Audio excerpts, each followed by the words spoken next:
La Tribuna Radio. La voz del patriotismo.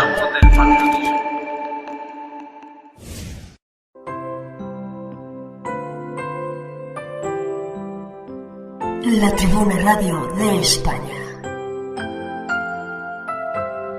Saludos a todos nuestros oyentes. Quien les habla, Andrea Victoria Cano, líder metapolítica latinoamericana del movimiento veganista, conductora y directora del programa Vocera de la Vega para la Tribuna Radio de España. A continuación, en exclusiva, la entrevista a Juan Manuel Soaje Pinto, importante referente del tercerposicionismo latinoamericano.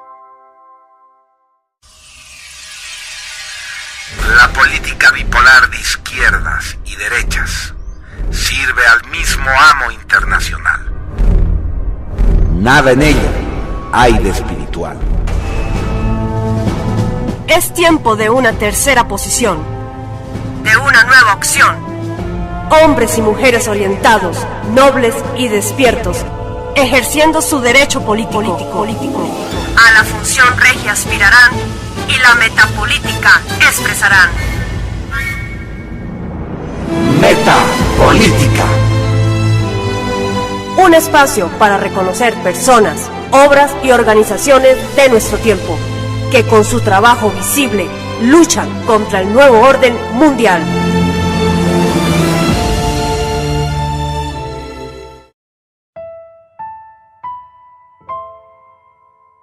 Nuestro invitado de hoy nació en Buenos Aires, Argentina, el 20 de octubre de 1957, en el seno de una familia católica. Es licenciado en Estudios Internacionales, académico, periodista, empresario, productor cinematográfico y televisivo, así como también miembro de numerosas organizaciones de bien público. Obtuvo su licenciatura en la Universidad de Lock Haven, de Pensilvania, Estados Unidos. También completó un año de la maestría en Política Exterior y uno en la carrera de Economía en la Universidad George Mason, de Virginia, Estados Unidos. Participó en calidad de periodista y entrevistador en el primer Congreso Internacional Identitario, que tuvo lugar en Guadalajara, México, entre el 1 y el 3 de mayo de 2015. Ha dictado varias conferencias en diversos ámbitos institucionales, tanto públicos como privados, sobre temas económicos, políticos, culturales y sociales. Director de la Organización Nacional Proyecto Segunda República, PCR, cuya propuesta fundamental es la de fundar una Segunda República Argentina auténticamente soberana, integradora, para ordenar el gran desorden en el que ha caído la Argentina a lo largo de más de 50 años. Fundador y director del canal TV1, Toda la Verdad Primero, canal televisivo independiente de origen argentino, que se transmite vía Internet, medio de difusión que promueve la doctrina política intelectual nacionalista argentina y analiza las estructuras globales de poder desde diferentes áreas de conocimiento. En palabras de nuestro héroe de la semana, a la mayoría de los países los ha carcomido el sionismo, que por medio de una agenda van paso a paso infiltrando y torciendo las políticas en favor de políticas antinacionales. Recordemos a los oyentes que el sionismo es un movimiento supremacista israelí que pasó a ser una mano ejecutora de infiltración, induciendo e influenciando a otros países a subordinarse a políticas globales que solo responden al nuevo orden mundial. Simultáneamente han surgido en Hispanoamérica una reacción de movimientos identitarios que rechazan esa globalización bajo el pretendido gobierno único. El aborto, la ideología de género, la educación sexual integral, la usura de las deudas externas, la moda, etc. Básicamente, esa agenda mundialista promueve la despoblación de buena parte del mundo, que tiene un especial interés en despoblar a Argentina, que es un país que ya viene subpoblado, ya que desde siempre Argentina ha contado con 44 millones de habitantes, cuando debería ser un país con un mínimo de 144 millones de habitantes. Y en el caso de Argentina especialmente, desean quedarse con el territorio en general, o al menos con el control del mismo, muy especialmente la Patagonia. Fracasó la propuesta de la agenda de Soros respecto al aborto, porque el pueblo argentino, a pesar de toda la presión mediática y a pesar de tener un gobierno totalmente adicto a este sistema de dominio mundial, la opinión pública argentina sigue priorizando valores tradicionales, como son la familia, el territorio, la patria y una vida sana, en contra del asesinato del más inocente, que es el niño por nacer. Juan Manuel Soaje Pinto entonces constituye uno de los comunicadores contrahegemónicos cada vez más conocido, admirado y temido en el Cono Sur, gracias a sus aguerridas denuncias y su lucha incesante contra la globalización y de sus ejecutores innombrables. La Tribuna Radio de España.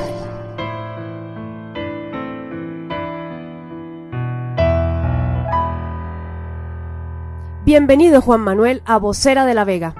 Hola, queridos amigos, quiero saludar especialmente a Tribuna de España Radio y en este caso a doña Andrea Victoria Cano y al doctor Pablo Adolfo Santa Cruz de la Vega. También quiero mandar un gran abrazo a mi camarada José L. Sánchez, director ejecutivo de Tribuna de España. ¿Cuál es la trayectoria de Juan Manuel Soaje Pinto en la lucha por el ideal nacionalista en la Argentina? Bueno, yo quisiera decir que soy el menor, el séptimo hijo varón de 8 hermanos.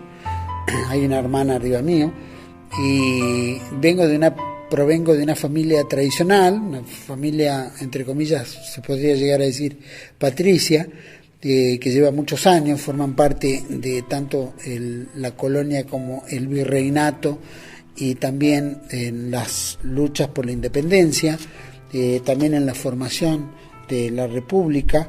Es una familia ya que lleva, para nosotros es antigua, pero en realidad es muy nueva, y eso también me ha dado una formación política y una formación nacional muy profunda. He participado en política desde que fui muy chico. Yo, por parte materna, desciendo de 2 gobernadores y representantes de las relaciones exteriores de la Argentina, de Buenos Aires en particular, el gobernador Martín Rodríguez, que gobernó entre 1823 y 1825, y después don Juan Manuel de Rosas, que fue gobernador y encargado de las relaciones exteriores de la Confederación Argentina entre 1829 y 1833, y después en su segundo mandato 1835 a 1852, que fue derrocado y se exilió en Southampton, el sur de Inglaterra.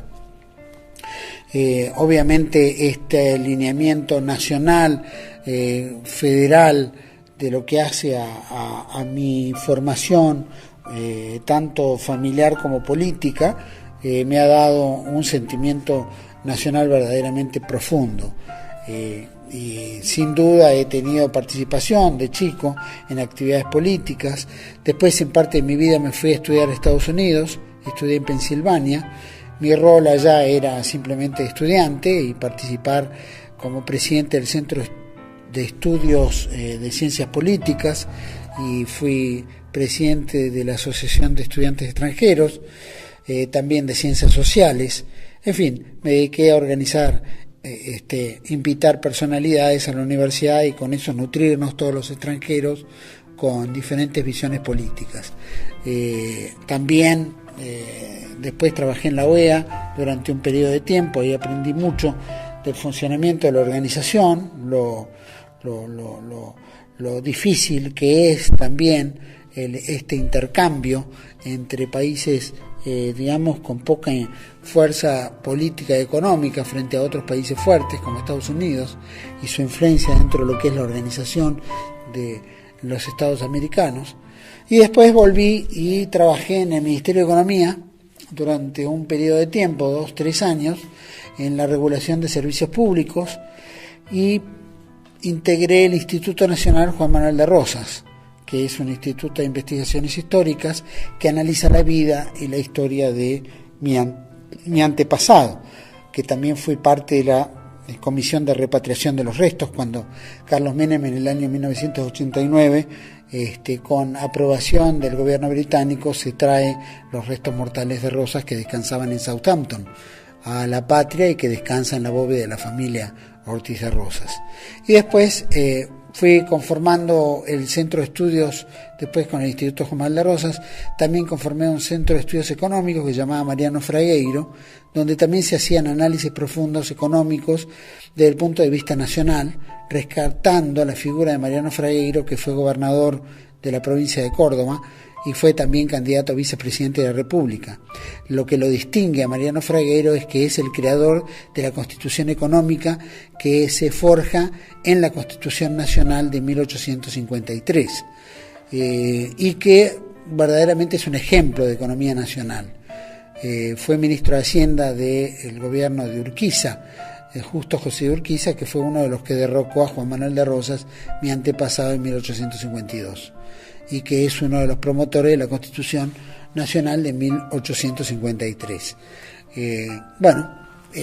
Con este Centro de Estudios Económicos hicimos profundos análisis de la economía nacional y especialmente volcados a la problemática de la deuda externa que adquirió Argentina durante los diferentes periodos y en particular durante el proceso militar del golpe de Estado en 1976 en adelante.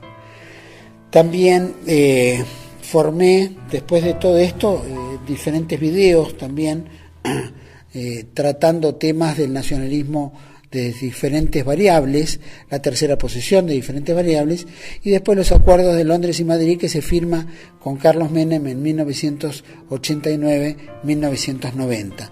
3 meses después de haber repatriado los restos del mayor exponente de la defensa de la soberanía, justamente el personaje que 3 meses después de haber traído o de haber sido uno de los promotores de su repatriación, sea el principal entregador de la soberanía argentina con Inglaterra, firmando los acuerdos de paz entre Londres y Buenos Aires.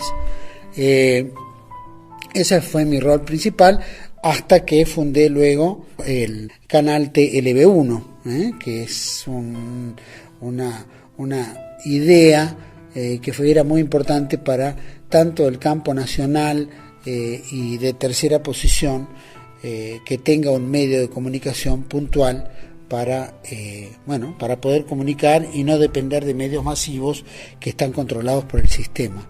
Así que esa es particularmente mi trayectoria. Nunca fui demasiado líder en temas y fui un hombre volcado al área, digamos, social, político, cultural, ¿no? Más que nada organizando cosas que publicando. Y haciendo publicar cosas, motorizando, ¿no? Toda la estructura como para que la gente que tenía algo que decir lo diga, y acompañando, por supuesto, lineamientos nacionales, católicos, espirituales, ¿no? Esa es particularmente mi trayectoria y mi ideal nacionalista, que por supuesto radica en los grandes hombres. Para mí, tanto Rosas, en el ambiente local, Rosas, San Martín, Irigoyen, Perón, son personalidades claves para mí en mi raigambre nacional. Y después, por supuesto, a nivel internacional hay personajes de la tercera posición como el falangismo español, el fascismo italiano, ¿no es cierto?, el nacionalismo alemán y por supuesto estas posturas que no son ni de izquierda ni derecha, ¿no es cierto?, sino que son una tercera posición. Eso es donde me anclo principalmente y defiendo esa postura desde mi concepción nacional y tercera posicionista. ¿Por qué han confundido en Argentina el peronismo del general Juan Domingo Perón con el peronismo kirchnerista? Yo vendría a decir que el peronismo es una auténtica expresión nacional argentina, cuyos emblemas han sido levantar 4 banderas: la soberanía política, la independencia económica, la justicia social y el nacionalismo cultural. Esas son las banderas que ha levantado el peronismo a través de sus épocas hasta el fallecimiento del general Perón. Una vez que Perón fallece, los herederos, o llamémosla las sucesiones, comienzan a disputarse el peronismo, y entre ellos la línea de Carlos Menem como presidente empuja el peronismo hacia un neoliberalismo, y después el kirchnerismo, Duhalde hacia una socialdemocracia, el presidente Eduardo Duhalde, y después el kirchnerismo hacia un progresismo de izquierda. Eso es las variantes de ese peronismo. Actualmente, cuando Inglaterra combatía contra Perón después de la Segunda Guerra Mundial, que Perón reivindica una tercera posición, para los ingleses, de los cuales Argentina era prácticamente una proveedora de materia prima y que empieza a conformar su propia industria, su propia soberanía económica, política y social, Inglaterra toma al peronismo como uno de los principales enemigos, como fue enemigo Hitler o Mussolini o el mismo Franco o Primo de Rivera.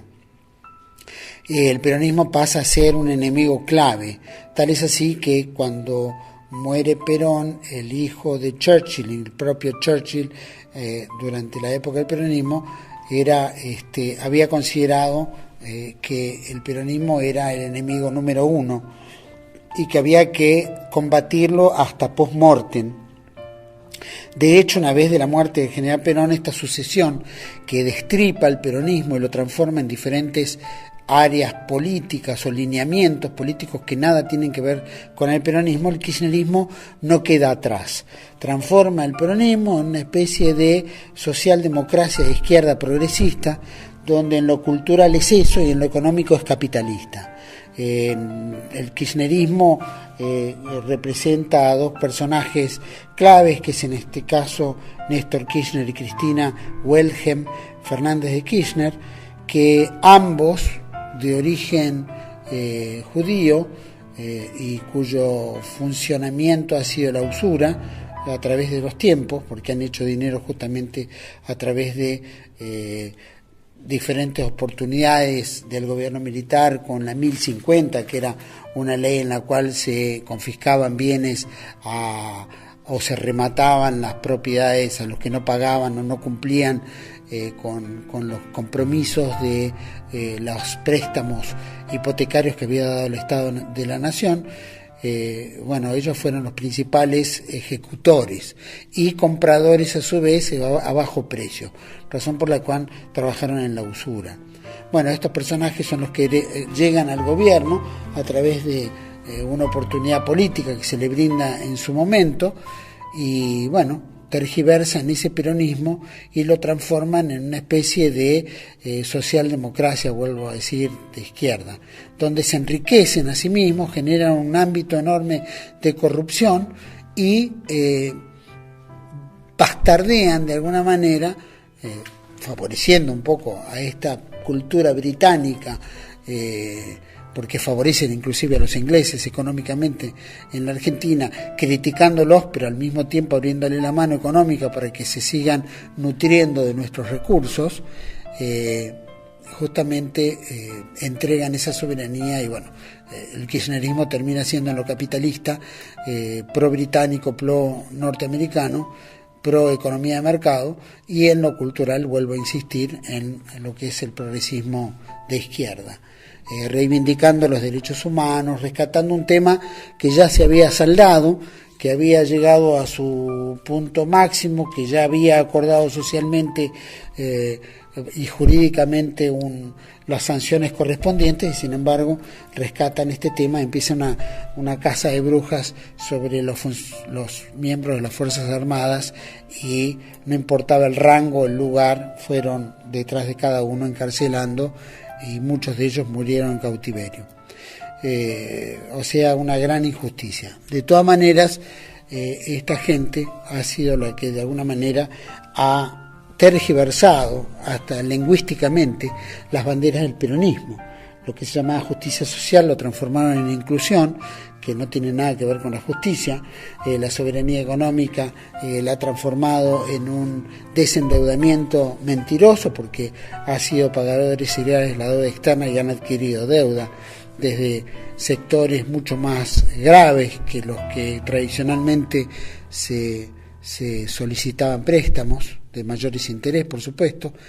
y al mismo tiempo con un grado de corrupción interna tremenda y con una soberanía política vencida porque se firmaron convenios con Estados Unidos en términos petroleros, con Inglaterra favoreciéndola en la explotación de recursos mineros y petrolíferos, y también con China firmando acuerdos en los cuales se firmaba y se entregaba parte del territorio para exploración espacial, de la cual, difícilmente tengamos información porque es considerada secreta. Razón por la cual los países que de alguna manera tienen inversiones en el país en la parte territorial, han puesto sus bases militares. De la misma manera que han favorecido que Inglaterra fortaleciera su base militar en las Islas Malvinas, ¿no es cierto? Y acaban de entregar al gobierno nacional, con aprobación obviamente del Congreso, licencias petroleras en el mar argentino y explotación de pesca. Razón por la cual es un engaño decir que defienden ideales del peronismo cuando en realidad están creando otra doctrina que nada tiene que ver con el peronismo. Otra de las razones es el peronismo tiene un apotegma que dice así: mejor que decir es hacer y mejor que prometer es realizar. Bueno, para el kirchnerismo es tergiversar ese apotegma, transformándolo en mejor que hacer es decir y mejor que realizar es prometer. Eso es el kirchnerismo. ¿Cómo nace y qué significa Toda la Verdad Primero o TLV1? TLV1 nació, como comentaba en la primera pregunta, ante la ausencia de un medio audiovisual de tercera posición. Yo veía que dentro de nuestro campo nacional o hispanoamericano católico, veo que los grandes medios se fueron concentrando en grandes monopolios internacionales, tanto bancarios como, por supuesto, financieros, como también empresas de comunicaciones internacionales, llámese la BBC, en fin, diferentes medios televisivos, gráficos y radiales. Todos estos grandes medios, o los medios importantes argentinos, fueron comprados o tienen acciones de estos otros grandes medios internacionales que terminan bajando una única opinión o una única forma de noticias, de las cuales se dan en los grandes medios internacionales y que repercuten en los medios locales. Yo veía de que dentro de nuestro ámbito la gente que tiene algo que decir, que defiende nuestros valores, nuestra forma de pensar, ¿no es cierto?, nuestra lucha contra el pensamiento único, no tenía cabida en los medios masivos. Por lo general se los negaba, se los ignoraba o se los silenciaba. Y ante esto yo me preguntaba por qué razón nuestro mundo no tenía un medio de comunicación, sabiendo que había mucha gente con dinero y que podía aportar, y por qué no habían puesto un medio y poder debatir y criticar y expresar lo que pensamos. Bueno, efectivamente, ante esa ausencia y también con la falta de apoyo, decidí iniciar TLV1 con 3 camaritas simples en un programa alemán muy simple por computadora, vía internet. Creo que empezó hace como 7 años y medio. 8 años empezamos a trabajar en el tema, hace 7 años y medio que estamos en el aire, y debo confesar que pensé que la única forma de poder avanzar era a través de internet, y que internet se iba a proyectar de una manera explosiva en algún momento, y que nosotros teníamos que estar ahí. Así que bueno, ahí empezó. 2 años lo hicimos desde mi departamento, que armé un sector de una sala exclusiva para TLV1, y ahí armamos una serie de programación, invitando gente muy valiosa que tuvo mucho para aportar. El caso de Alberto Vuela como filósofo, Silvio Maresca, militares, Adrián Salvucci con el proyecto Segunda República, también temas religiosos, en fin, rescatar lo que la televisión abierta combatía. y nuestra línea de pensar, y hacer que mucha gente como la nuestra piense y diga lo que quiere, y lo que quiere dentro de un marco de formal de educación. Así que TLB1 se transformó más que nada no en un medio de comunicación común, sino en un medio de formación, y así formó a mucha gente. Después tuvimos la oportunidad milagrosa de mejorar nuestros donantes, un par de donantes importantes, de los cuales pudimos transferir nuestro estudio, comprar nuevo equipamiento, y por supuesto con la intersección de la Virgen de Fátima, ¿no es cierto?, de la Virgen de Guadalupe mexicana, fue lo que se proveyó nuevos equipamientos que nos dio la oportunidad de tener un alcance mucho mayor y de mejor calidad. Así que bueno, se logró que TLB1 sea un medio importante, audiovisual, tipo con formato de canal de televisión, que pueda llegar a muchos y que tenga una programación constante, ¿no es cierto?, que sea regular y que todos tengan el compromiso de mantener ese horario, llamémoslo, o ese día de grabación, y que esa grabación llegue a muchos. Así que significa TLB1 un medio alternativo que hoy está cada vez más posicionado, poco a poco, y que se transformó en un medio líder, no como un canal personal, sino con un canal con programación variada de temáticas que hacen a la problemática de cada día, y que en vez de opinar, y aparte de opinar, forma, ¿no? Entonces eso es una gran alegría de poder conformarla, y que tanta gente de tantos lugares del mundo la reconozca a TLB1 como un medio que los ayuda a pensar. Y debo confesar que nosotros aprendimos mucho también de toda la gente que ha circulado por aquí, y que ha sido gente muy valiosa y nos ha dado la oportunidad de aprender, ¿no? Cosa que todos nos nutrimos de algo, y TLB1 ha logrado ese lugar, ¿no es cierto?, en los medios alternativos de comunicación. La Tribuna Radio de España. ¿Cómo ves el gran ascenso de la alternativa nacionalista en las últimas elecciones en Argentina? Es muy difícil plantear un nacionalismo nato en nuestros países, particularmente en la Argentina, que tiene, digamos, mucha influencia liberal de hace muchos años, muchas décadas.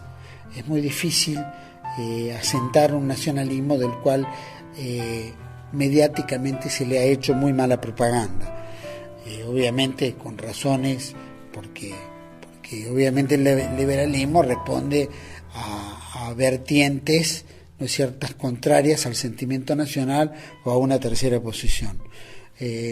Volver el peronismo es, llamémoslo, lo que queda un poco aún dentro de lo que es el pensamiento de las personas. Más allá de que después han habido otras vertientes, el kirchnerismo, el dualdismo, el menemismo y tantos otros, que han tergiversado un poco el espíritu peronista. Y ahí es donde radica en los más ortodoxos ese sentimiento nacional, rosista, peronista, de tercera posición. Cuando hablamos de partidos como por ejemplo Bandera Vecinal o el Frente Patriota, se hizo un gran esfuerzo, pero lo demuestran en las elecciones que la sociedad no está dispuesta a acompañar un lineamiento nacionalista de este calibre. Es como que está desprestigiado. Creo que deberíamos buscar formas comunicacionales un poquito más actuales, también con mayor profundidad en la problemática que vivimos, y no tanto en la doctrina per se, de la cual la sociedad ya ha sido con su cabeza lavada. Entonces creo que deberíamos incursionar en nuevas formas de comunicación frente al sentir nacional o tercera posicionista. ¿Por qué? Porque en las últimas elecciones el Frente Patriota en la Argentina ha logrado 58.000, 60.000 votos más o menos, de una población de 44 millones de habitantes, de los cuales 28, 29 millones, 30 millones votan. Entonces es muy difícil, vemos que la resultante ha sido una inversión, un esfuerzo enorme para tan poco.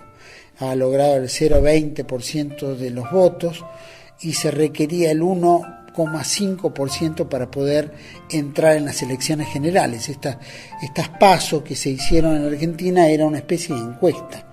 Bueno, y esta encuesta ha dado ese resultante, razón por la cual vemos que hay una mentalidad más liberal, ¿no es cierto?, y más engañosa, ¿no es cierto?, en una sociedad que lleva muchos años de enjuague mental liberal y progresista, y cualquier visión nacional, tradicional, católica, no tiene el acompañamiento que uno esperaría. Tal vez tendríamos que trabajar mucho más esa forma comunicacional como para que en lo sucesivo, en lo futuro, tenga éxito. Tal vez el proyecto Segunda República podría ser, ¿no? Pero eso es otra agua de otro molino y habría que orientarlo a ver dónde puede encajar el proyecto Segunda República frente a un mundo del hoy, de una república vencida, que no tiene mucho para dar porque hay un monopolio y hay una mafia política partidista que no permite que nadie pase fuera de ellos. ¿Cómo el PCR podría contrarrestar la acelerada agenda de género, así como el aborto y el marxismo cultural? Yo creo que todo esto lo hacemos hace mucho a través de la formación. No podemos hacer otra cosa, no tenemos estructura ni la fuerza. Sí, a través del proyecto Segunda República, en las diferentes agrupaciones que tenemos a lo largo y ancho del país, de formar a nuestra gente y formar a los que rodean y difundir, ¿no es cierto?, todo lo que tiene que ver con la defensa de la vida en contra de este pensamiento único que nos impone la agenda de género, la educación sexual integral en los colegios, de todos los colegios, impartida desde el Estado Nacional, y el marxismo cultural, porque esto sin duda está arrancada de la espiritualidad, ¿no? Y que entendemos que el marxismo cultural solamente provoca enfrentamiento, crisis y materialismo. El proyecto Segunda República lucha en eso y pone todo su énfasis en la formación de jóvenes, ¿no?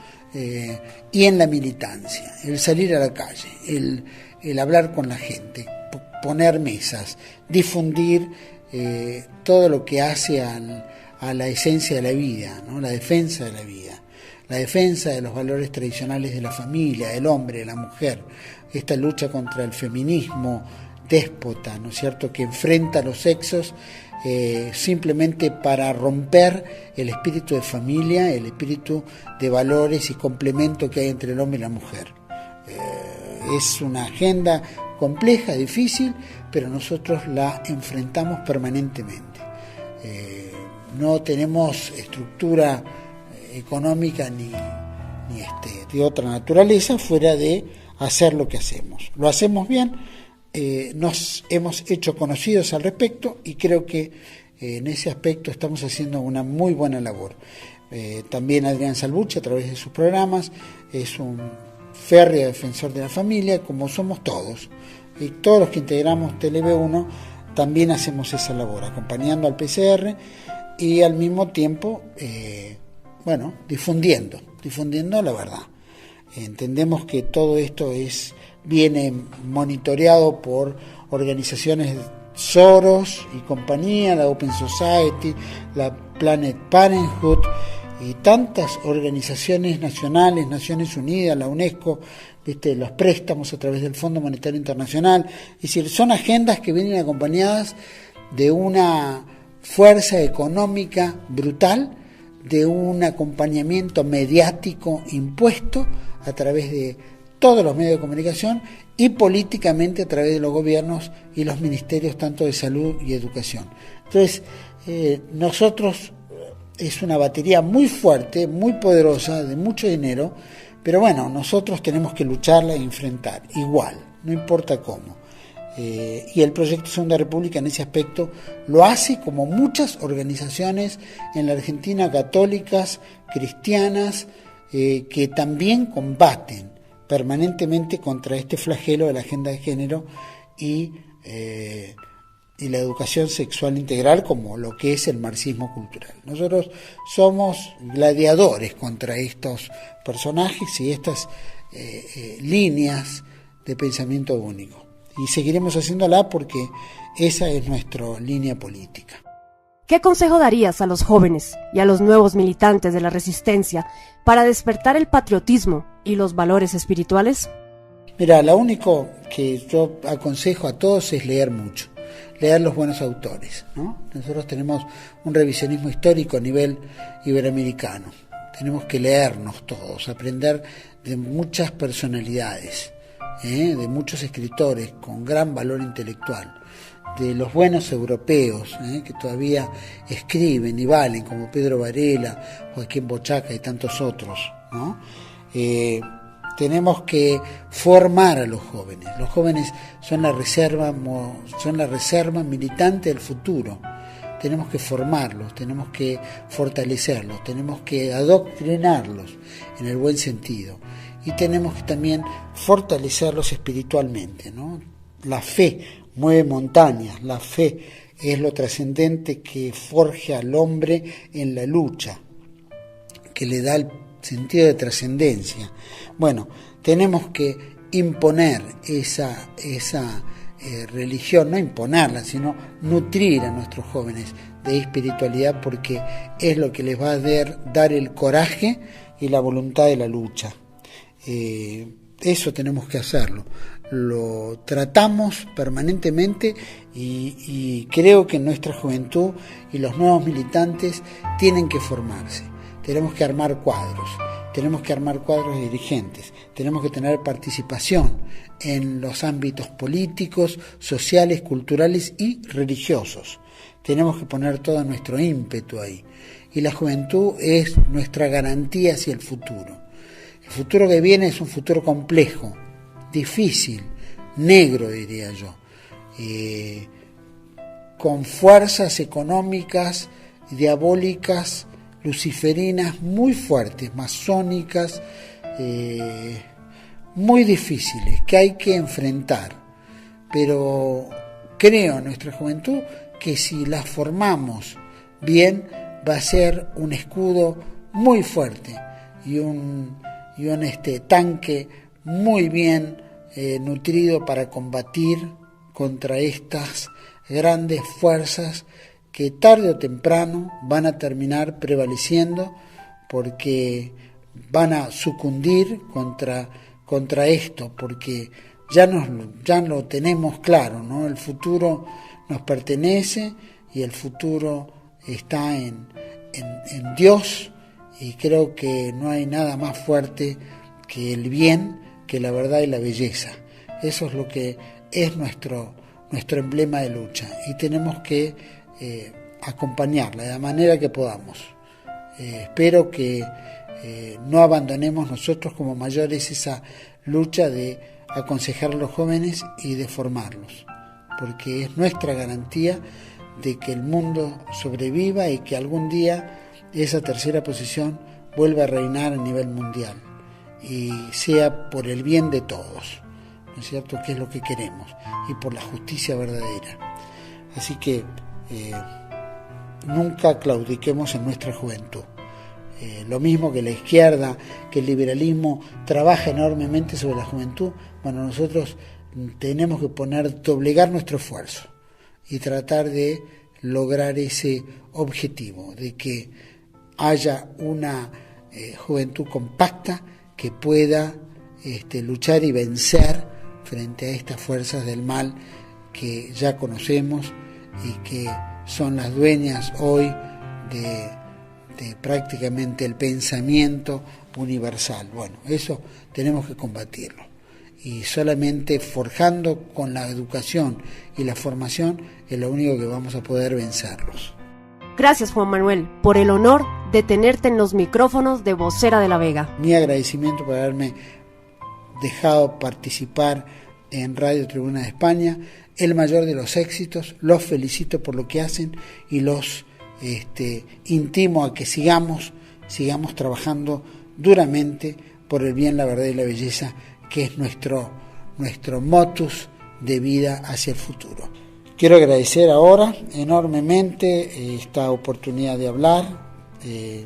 Mando un gran saludo a Andrea Victoria Cano, al doctor Pablo Adolfo Santa Cruz de la Vega, como también al camarada José L. Sánchez. A ustedes tres un gran saludo, enorme abrazo a todos y muchas gracias. La Tribuna Radio de España.